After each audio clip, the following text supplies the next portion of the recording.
So I just got out of Black Widow and I have 3 words for you. The MCU is back! What? That's 4 words? Ah, dang it.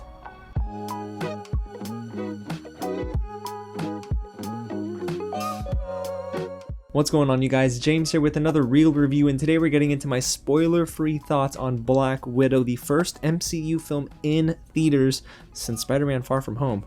Oh, it's been a long time. The movie releases in theaters and on Disney Plus Premier Access on July 9th and is directed by Cate Shortland and stars Scarlett Johansson, Florence Pugh, Rachel Weisz, and David Harbour. And y'all, let me tell you something. I got some thoughts on this one. Now, before we get into that, let's get into the story a little bit in case you're unfamiliar with how Black Widow fits in, because we all saw what happened in Endgame. Black Widow centers around Natasha Romanoff and what happens to her between Civil War and Infinity War, while also diving into her past. Now, like I said, we got a lot to talk about, but before we get into my positives and negatives for Black Widow, if it is your first time here at the channel, guys, welcome to Real James, where we talk about movies really like this all the time. So if you don't want to miss out, go ahead and hit the big red button below, subscribe to the channel, and tap on that bell, you guys, and hit that thumbs up button if you're a big fan of the MCU and Black Widow, and go ahead and get loud down below in the comments and let me know if you've seen this movie. What did you think? And if you haven't seen it already, are you excited to see Black Widow? Because y'all, I gotta preface this review with this. I walked into that theater thinking, I don't know how to feel about this movie, the way it's coming out, and how it's coming out, it just feels so weird. Now, I honestly thought that this movie would have played better years ago, so I came in a little reserved. But y'all, let's start with my positives, and at the top of the list is this. I am pleasantly surprised with how much I loved Black Widow. Like I said, I wasn't too hyped for this movie, but I walked out saying to myself, oh my gosh, I enjoyed the heck out of this movie. And honestly, guys, the timing of this movie's release, it doesn't put a damper on how much I was really locked in to this film and the story that it was creating, because honestly, I almost forgot that we're getting this movie after what happens in Endgame. After a while, I was just so into the story, it almost felt like Natasha was still alive. So sad. And the reason I'm raving about this movie, guys, is due in large part to everything we're about to talk about, starting with the acting. Scarlett Johansson, to me, has always been a great Black Widow. She's been awesome as Natasha Romanoff from her first scene in the MCU to her last, but there was always something missing for me.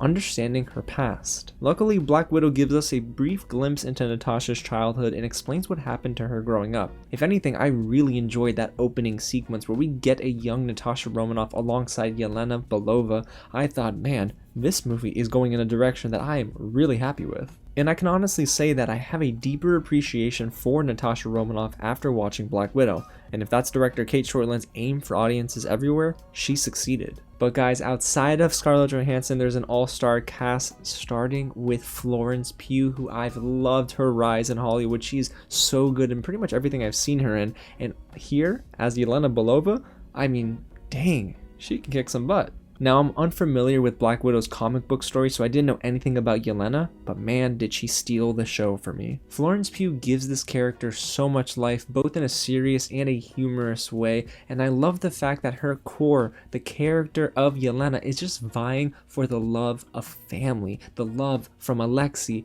Melina, and Natasha, and it's so poetic by the end that I almost felt more connected to Yelena than I did to Natasha in the film. But this movie also made me fall in love with David Harbour's performance as Alexi, or the Red Guardian. Think of him as the Russian equivalent to Captain America, just with a lot more tattoos. David Harbour brought the laughs, but there's something so precious about his time with Yelena in this movie. He is that fatherly figure for both Natasha and Yelena, and I really loved every moment that he got one-on-one with them. It just felt so sincere, and David Harbour is already a great actor, and man, he's fitting right in with the MCU. And then there's the legendary Rachel Weisz as Melina, also a spy who brings the brains too. I loved how Rachel Weisz played alongside our leads in this movie.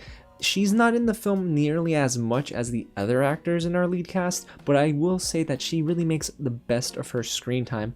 And guys, she's just got so much charisma and charm, and the way she is able to bring this character of Melina to life is just really beautiful to see. Now, honestly, guys, the biggest draw for me stepping into this film was that it could be a fun spy thriller, and guess what? It it was all of that and even more. This movie clearly has those spy undertones to it, and I loved how our heroes were finding out little by little about the plans of our villain here, Dreykov, and it's a great villain, don't get me wrong, and I won't say anything else about that, but I do love how they were getting clues and they were working together. There's this little bit of mystery in the movie as well, and you don't know too much about where the plot is heading up until the beginning of that third act, and that's what I love about this movie. I couldn't really predict too much in advance. All of these pieces really just complemented each other to make for a shockingly good story written by Jan Schafer of WandaVision fame. The screenplay by Eric Pearson also had a really good pace to it. It just kept moving and moving and moving, and it understood when it needed to slow down and stop and give our characters just moments of conversation. I loved one scene in particular with Yelena and Natasha sitting down for the first time in what seemed to be many years. They were just some of my favorite moments in the movie because it gave layers to these characters and provided so much backstory that painted a beautiful picture in my mind. Oh, and did I mention the humor? Yeah, it's really effective, and Yelena is definitely the funniest character in the movie. But you can't have a spy movie without action, and y'all, these action set pieces were incredible. The hand-to-hand combat here was shot exceptionally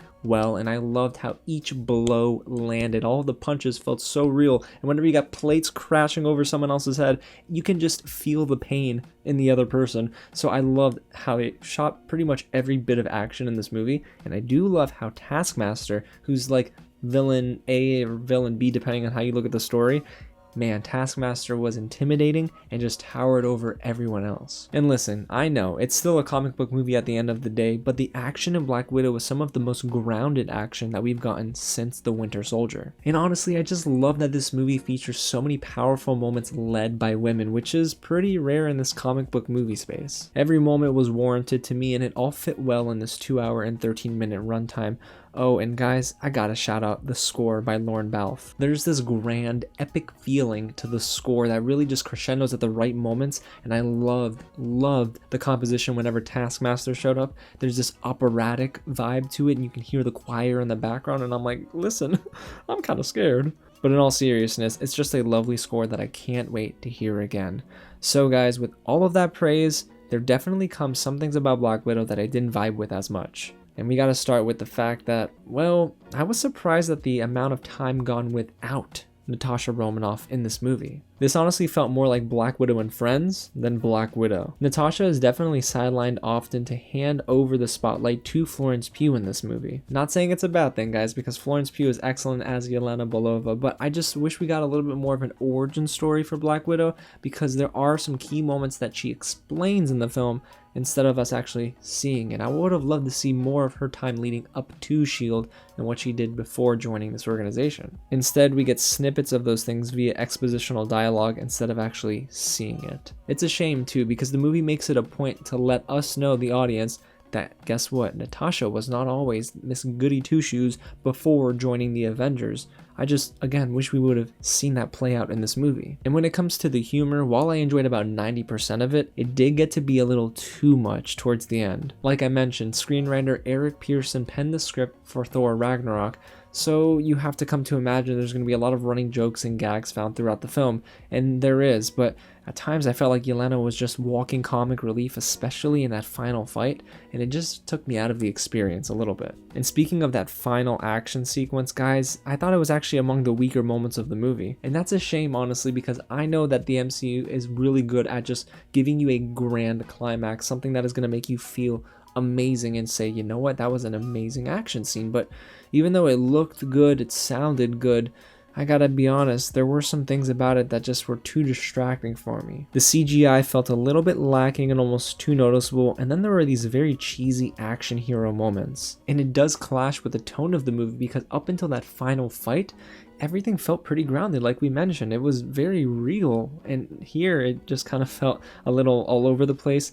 And I do think that the action in this moment was probably the weakest, because even though it was loud, it was big, it didn't really hit me the same way as the rest of the film. But overall, you guys, Black Widow is definitely a must-see movie this summer, and I'm not just saying that to be cheesy. I'm saying it because I mean it. If you can safely get to a theater, I implore you, I beg of you, please watch Black Widow in theaters, because it just made the experience so much bigger for me, and I loved hearing the reactions of the different press members, so I can only imagine the general audience and how they're going to get so hyped for this. Scarlett Johansson does an amazing job as Natasha Romanoff, and I love that Black Widow gave me that deeper appreciation for the character. Now when I go back and rewatch the MCU, I'm going to view Black Widow in a different way, but I mean that in the best way possible. I'm going to see the pain in her eyes and understand how she got to be Natasha Romanoff, especially after Civil War, because there is that period between Civil War and Infinity War where we don't know too much,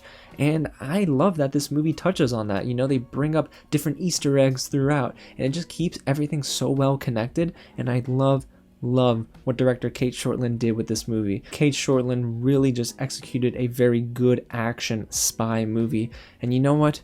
Man, this is a very strong 4 out of 5 for me. It's a film that I really enjoy. I'm pleasantly surprised by it.